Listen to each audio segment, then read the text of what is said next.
To my immediate left is Jeff and Brandy Franz, F-R-A-N-Z. They are the parents of Riley and Bella, who were victims in the Oxford High School shooting. I'm going to give you a statement that we've prepared. I'll take questions after. The parents will not be speak before cameras that looked remarkably like those in this room in Denver, Colorado, after two students, Klebold and Harris, who looked remarkably like Ethan Crumbley, murdered my client's son, Isaiah Scholes, and a dozen other students and teachers, and wounded my client's son, Mark Taylor, and 21 others, all students and victims who looked remarkably like my clients today, in a high school, Columbine High School, that looked and looks remarkably like Oxford High School in Oxford, Michigan. Columbine at that time, 1999, 13 dead, 23 wounded. Oxford High School, 4 dead, 7 wounded.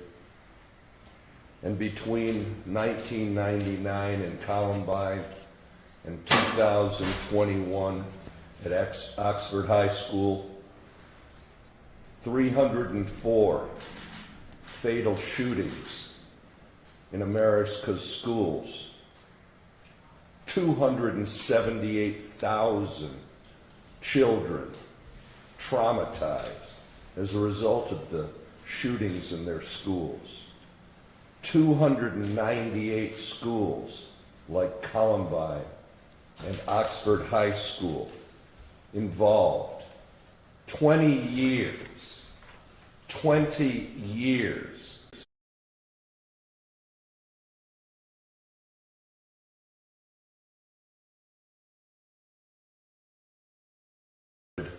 school shootings, and the hundreds of children that have been murdered in classrooms since Columbine. I could talk today about the hundreds of thousands of children who are traumatized for life, like Bella, like Riley, sitting in classrooms afraid that at any moment someone might start shooting. We could talk about children who have to be trained to respond to mass shootings, who need to be trained to know enough to barricade doors and to text one last message to their parents if they don't survive. We could talk about the lockdown locks that they installed at Oxford High School and they're very proud of. We could talk about the need for metal detectors in our schools. We could talk about the possibility of clear backpacks.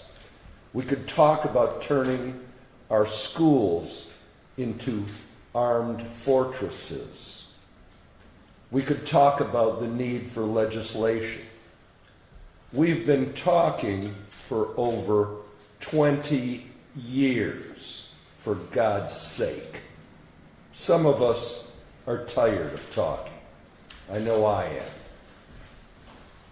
So today, at least, I am going to do something on behalf of the parents and the children that I represent and that were victimized at Oxford High School. We're going to hold people responsible for betraying the trust we put in them to protect our children. We're going to hold every one of them responsible. The Oakland County prosecutor has done her job, and she's extending the law to the parents who encouraged disturbed children and then put weapons of mass murder into their deranged son's hands. But that's not enough. I now am going to prosecute the rest of this case for everyone else. The prosecutor has her job, and I have mine. It's not enough to make murderers like these people and their son responsible, or complicit parents. It's not enough to make these complicit parents who put the guns into the hands of their son